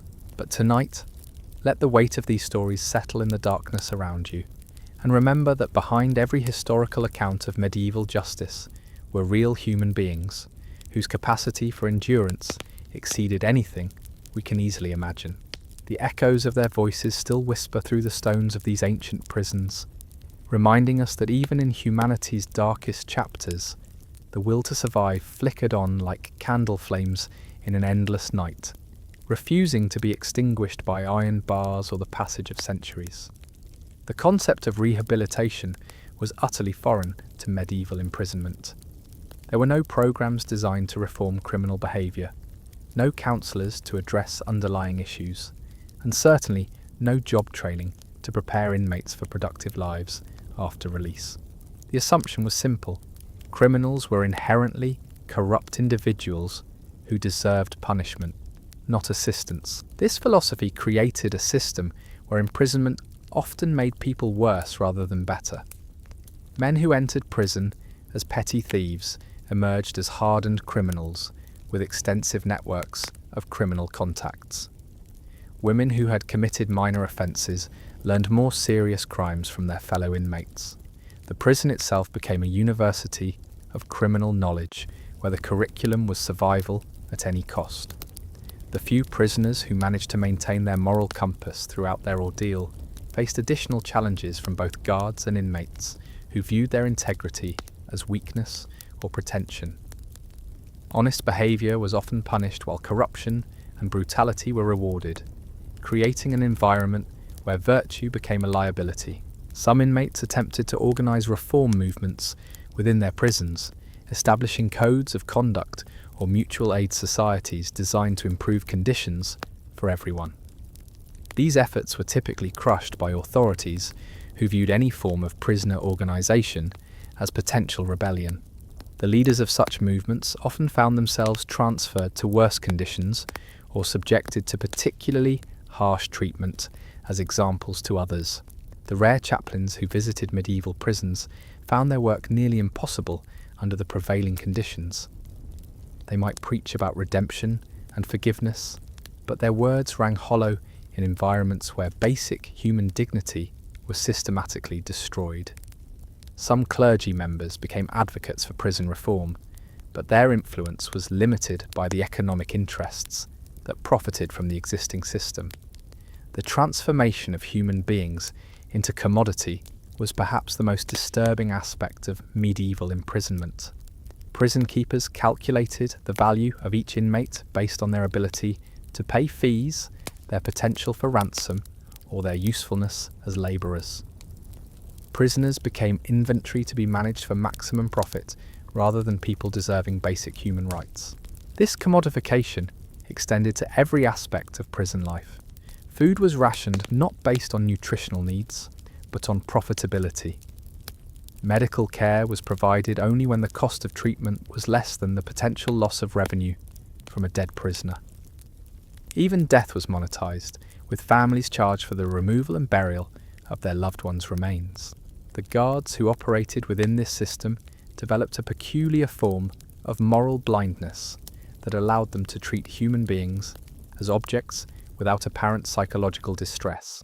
They learned to ignore screams, to step over dying bodies, and to collect fees from desperate families with the same emotional detachment that merchants showed when selling grain or cloth. Some guards rationalized their behavior by viewing prisoners as fundamentally different from normal people, criminals who had forfeited their right to humane treatment through their actions. Others simply focused on their own survival, understanding that showing mercy could cost them their jobs and leave their own families destitute. The economic incentives that drove the prison system created perverse situations where success was measured not by rehabilitation or justice, but by the efficient extraction of money from desperate people. A one who maximum successful prison keeper was eyed revenue while minimizing expenses regardless of the human cost of such efficiency. Regional variations in prison conditions reflected local economic conditions, legal traditions, and cultural attitudes toward crime and punishment. Northern European prisons, influenced by harsh climates and scarce resources, tended to be particularly brutal during winter months. Mediterranean facilities might offer slightly better conditions due to warmer weather, but often suffered from overcrowding as trade routes brought more prisoners to commercial centres. Urban prisons typically housed more diverse populations than rural facilities, creating complex social dynamics as inmates from different backgrounds, cultures, and social classes were forced to coexist in cramped quarters. These urban institutions also attracted more attention from religious groups and reform-minded individuals, sometimes leading to marginally better conditions or occasional charitable interventions.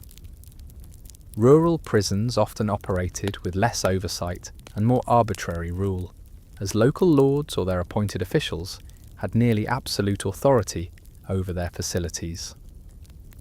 These institutions might be smaller and less crowded, but they were also more isolated from outside influence that might have provided some protection for inmates. The legal systems that fed these prisons varied widely across different regions and jurisdictions, but they shared common characteristics that made imprisonment a likely outcome for many accused individuals. Trials were often brief, evidence standards were minimal, and the presumption of innocence was virtually non-existent for people of lower social status. Corruption within the legal system meant that wealth and political connections could often secure freedom regardless of guilt or innocence, while poverty virtually guaranteed conviction regardless of the facts of the case. Judges, bailiffs, and other court officials supplemented their incomes by accepting bribes, creating a two-tiered justice system where outcomes were determined more by financial resources than by evidence. The appeals process, when it existed at all, was lengthy, expensive, and rarely successful. Most prisoners had neither the knowledge nor the resources necessary to challenge their convictions effectively. They were dependent on the charity of others or the rare intervention of powerful advocates who might take interest in their cases for political or personal reasons. Documentation of legal proceedings was sporadic and often inaccurate, making it difficult for prisoners to prove their innocence or demonstrate procedural errors in their trials. Records might be lost, altered, or simply never created in the first place, leaving inmates with no paper trail to support their claims of wrongful imprisonment. The concept of proportional punishment was foreign to medieval legal thinking. Minor offences might result in years of imprisonment if the accused lacked the resources to pay fines or secure influential advocates. Conversely, serious crimes committed by wealthy individuals might be resolved through payments of money or property with no imprisonment at all.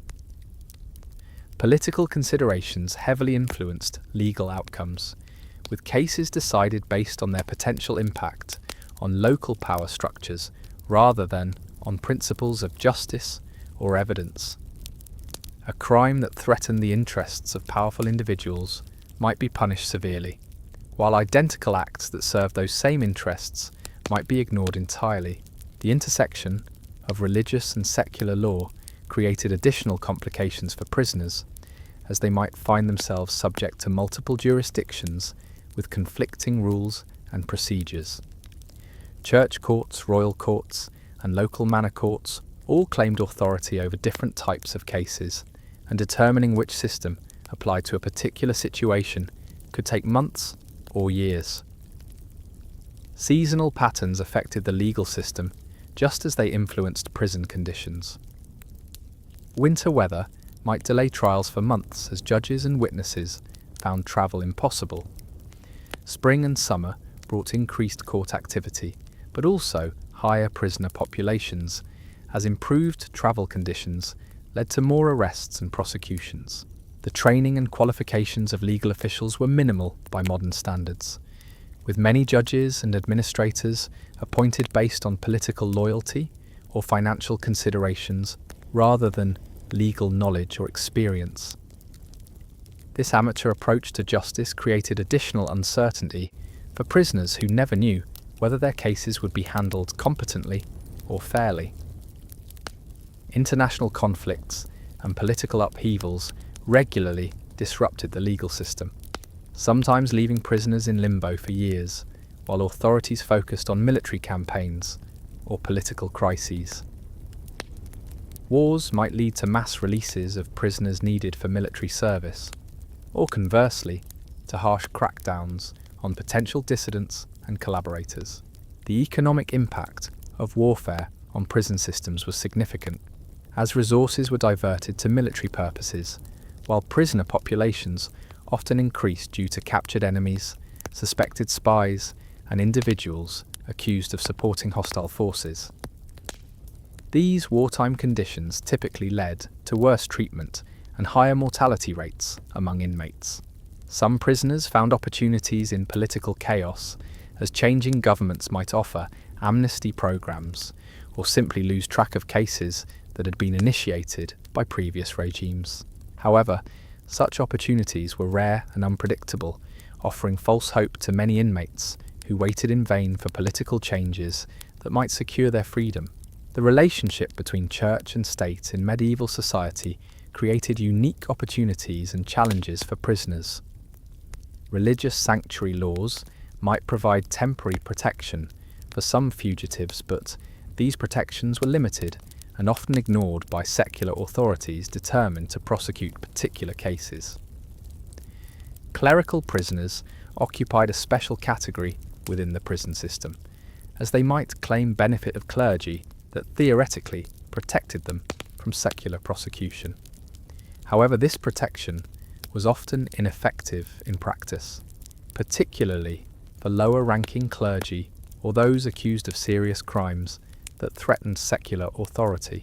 The seasonal cycle of religious observances provided some structure to prison life, as major holidays might bring charitable donations, special masses, or even occasional pardons granted in honour of religious celebrations. However, these benefits were distributed unevenly and often failed to reach the prisoners who needed them most desperately. Pilgrimage routes that passed near prisons sometimes brought charitable visitors who might provide food, money, or spiritual comfort to inmates. These interactions were brief, but psychologically important for prisoners who had little other contact with the outside world. Some inmates learned to time their most desperate appeals to coincide with known pilgrimage seasons.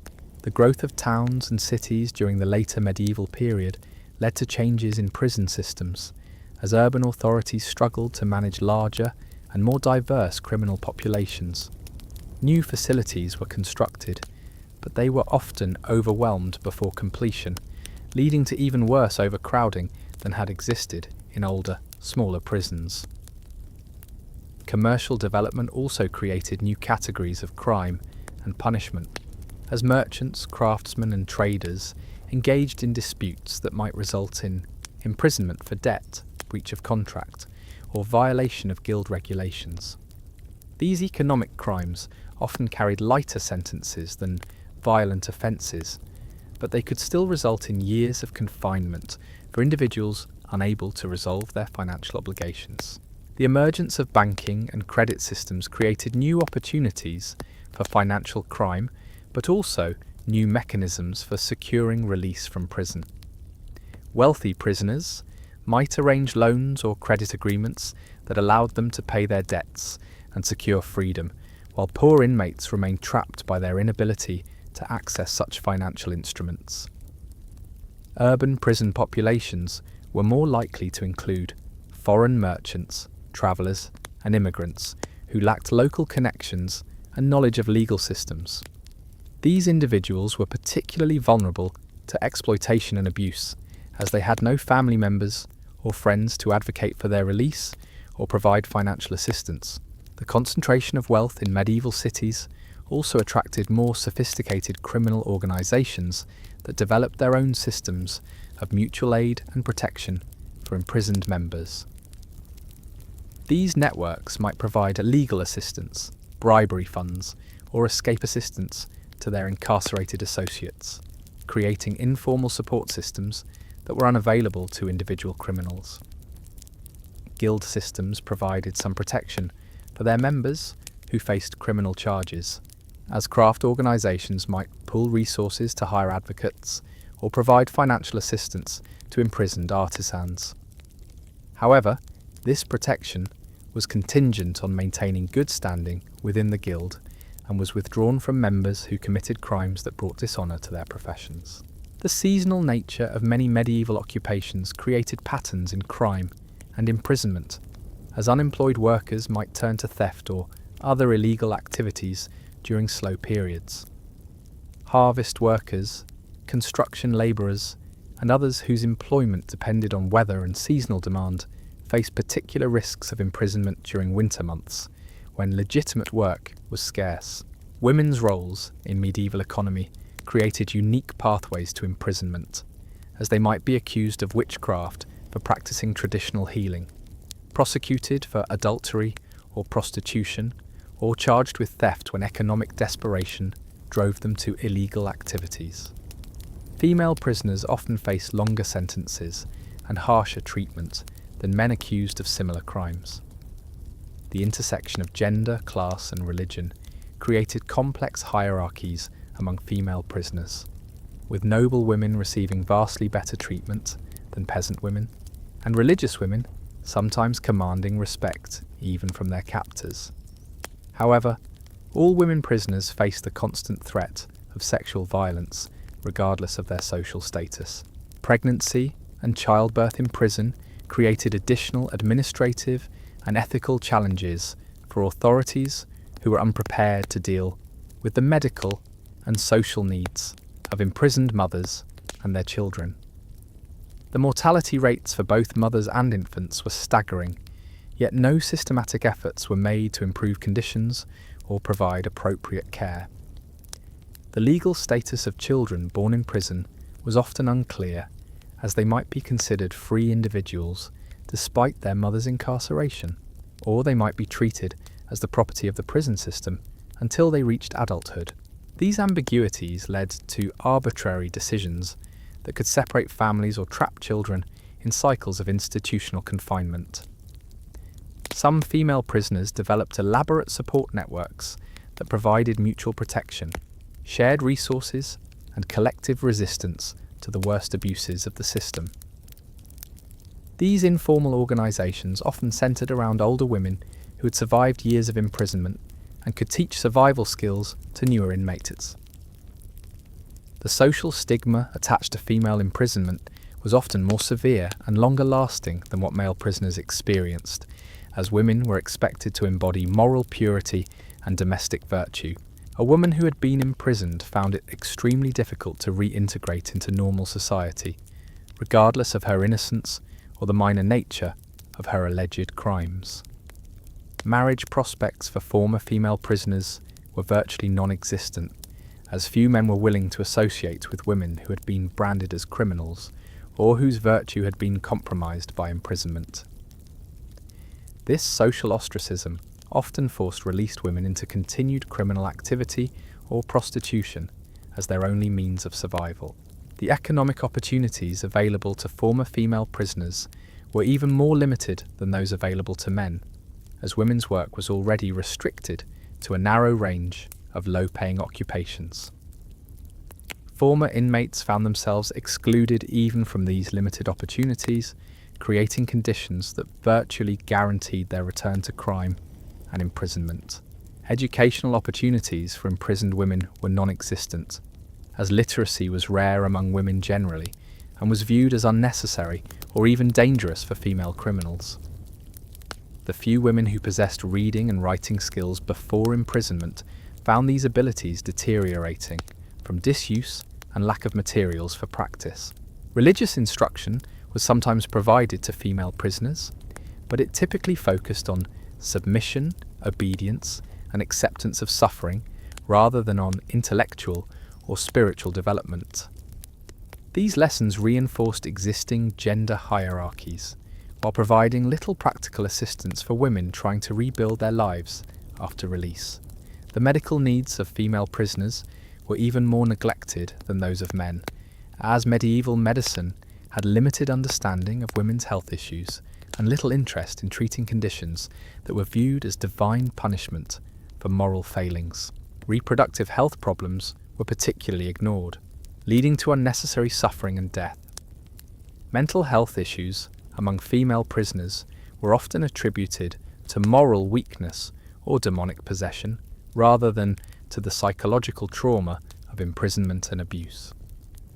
Women who exhibited symptoms of depression, anxiety, or other psychological disorders were more likely to be subjected to religious exorcism than to receive any form of therapeutic intervention.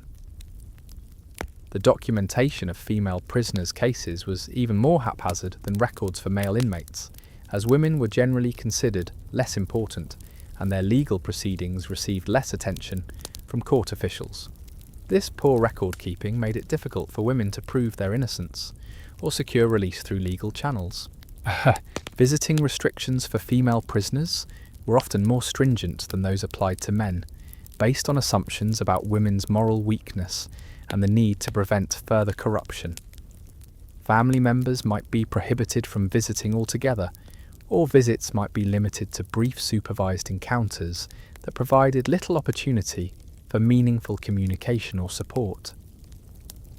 The clothing and personal items allowed to female prisoners were severely restricted, often limited to a single rough garment that provided inadequate protection against cold and weather. The lack of proper clothing was particularly humiliating for women who had been taught to view modesty and appearance as essential aspects of feminine virtue. Work opportunities within prisons were extremely limited for women, who might be assigned to cooking, cleaning, or textile production if any organised labour existed at all. These jobs provided minimal compensation and no useful skills for life after release, while also exposing women to additional exploitation and abuse from guards and administrators. The seasonal challenges of imprisonment affected women differently than men, as they were often less physically robust and more vulnerable to cold, hunger, and disease. Winter mortality rates were particularly high among female prisoners who lacked the body mass and physical strength needed to survive extreme conditions. Religious holidays and observances sometimes provided brief respites for female prisoners, as charitable organisations or individual donors might provide special meals, clothing, or small gifts during major celebrations.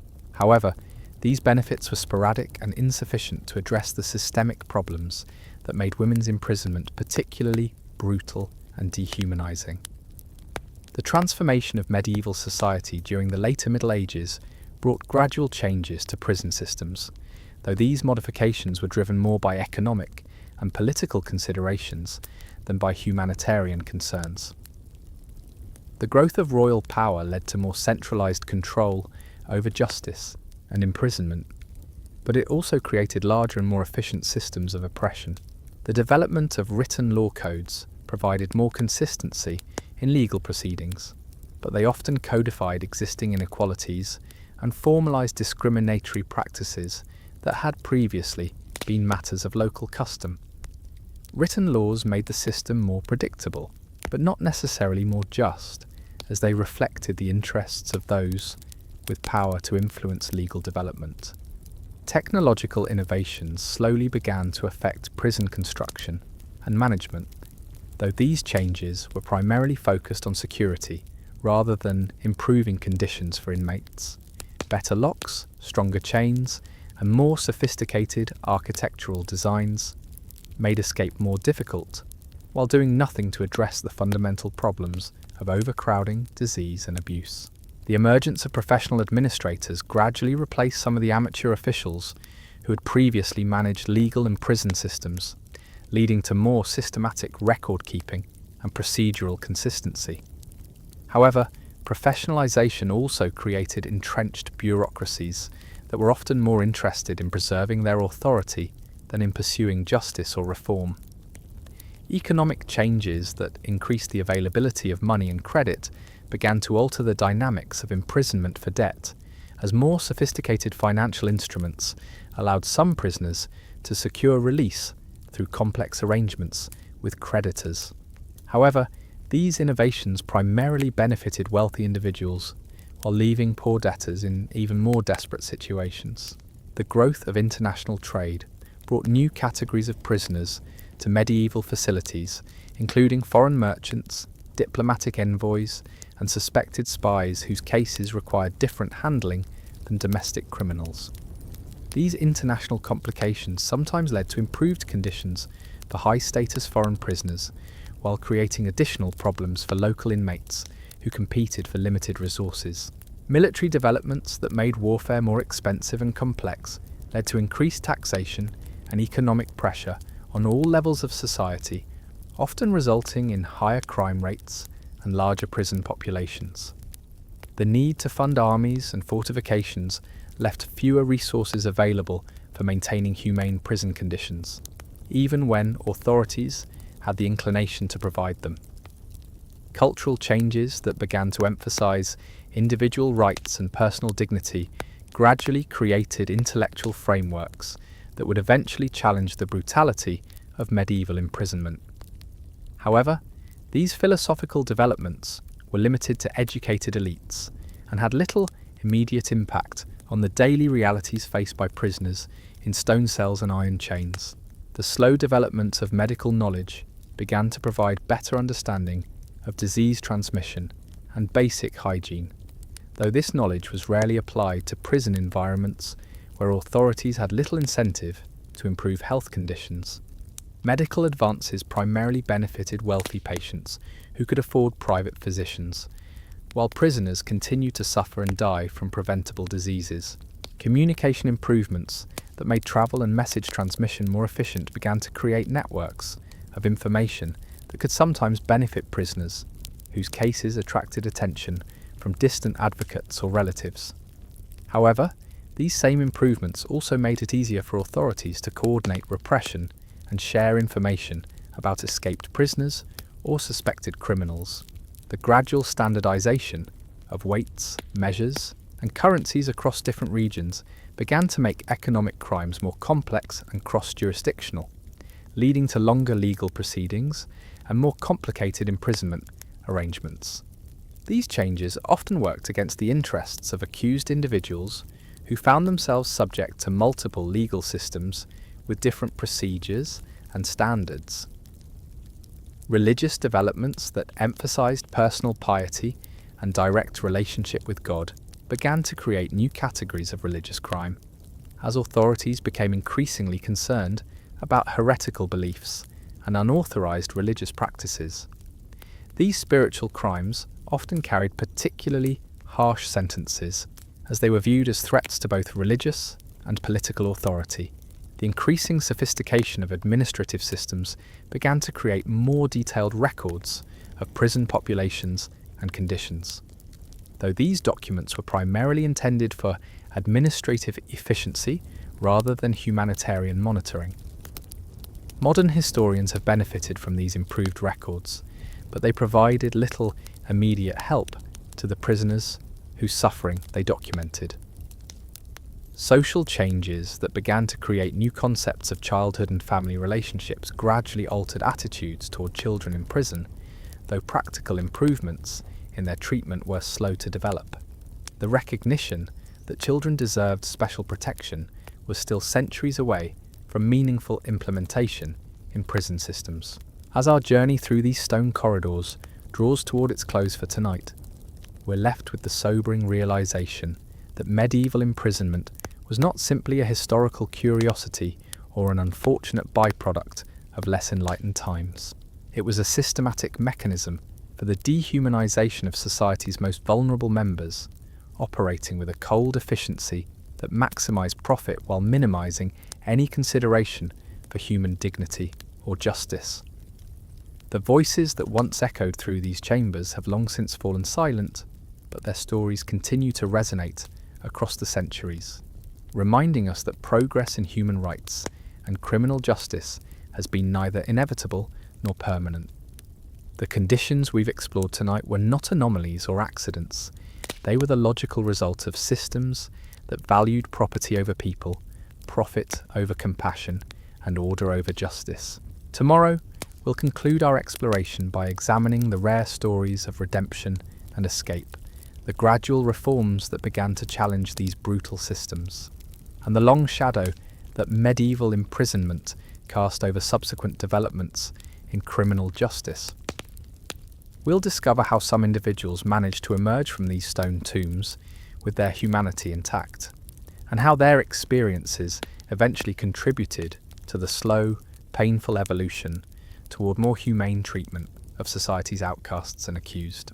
But tonight, as you drift towards sleep in the comfort of your modern world, remember those forgotten souls who spent countless nights on stone floors, sustained only by the thin hope that somewhere beyond the darkness, justice and mercy still existed. Their suffering was not meaningless if it teaches us to guard vigilantly against the forces that would reduce human beings to mere commodities in the machinery of power and profit. The stones remember everything, and in their silence they continue to bear witness to humanity's capacity for both cruelty and endurance, reminding us that the price of dignity is eternal vigilance against those who would strip it away in the name of order, profit, or righteousness. The transformation that occurred within these stone walls wasn't limited to the prisoners themselves. The guards, administrators, and even visitors who entered these places of confinement underwent their own psychological changes, developing a callousness that allowed them to function within systems designed to break human spirits. Guards who began their service with some semblance of compassion learned quickly that mercy was a luxury they couldn't afford. Those who showed kindness to prisoners were often viewed with suspicion by their colleagues and superiors, marked as potential security risks or corruption targets. The system rewarded brutality while punishing empathy, creating selection pressures that favoured the most ruthless individuals. Some guards developed elaborate psychological defences to cope with their daily exposure to human suffering. They learned to view prisoners as fundamentally different from normal people, creatures who deserved their fate through moral failings or criminal choices. This dehumanization allowed them to sleep at night while maintaining systems that would have horrified their younger selves. Others simply numbed themselves to the reality around them, performing their duties with mechanical efficiency while suppressing any emotional response to the pain they witnessed. These men moved through the prison like sleepwalkers, neither cruel nor kind, simply indifferent to everything except their own survival and advancement. The economic incentives that governed prison operations created perverse loyalty structures where guards became complicit in maintaining conditions they privately recognized as inhumane. Their livelihoods depended on the continuation of a system that generated revenue through human misery, making reform not just ideologically challenging, but financially threatening. Corruption wasn't an aberration in these institutions, it was the primary mechanism through which they functioned. Every aspect of prison life was monetized, from the basic necessities of food and water to the smallest comforts like clean straw or a moment of privacy. Guards supplemented their meagre wages by selling these commodities to prisoners who could afford them, while those without money simply went without. The most successful guards were often the most creative in finding new sources of revenue. They might charge prisoners for the privilege of sending messages to family members, demand payment for allowing visits, or sell protection from other inmates' violence. Some even operated gambling rings or prostitution networks within the prison walls, taking percentages from transactions they officially prohibited. And so we close tonight's journey through the stone corridors of medieval imprisonment, where human endurance was tested against the cold indifference of systems built not for justice, but for profit and control. These forgotten souls, trapped between stone walls and iron bars, remind us that the capacity for both cruelty and resilience runs deeper than we often dare to imagine.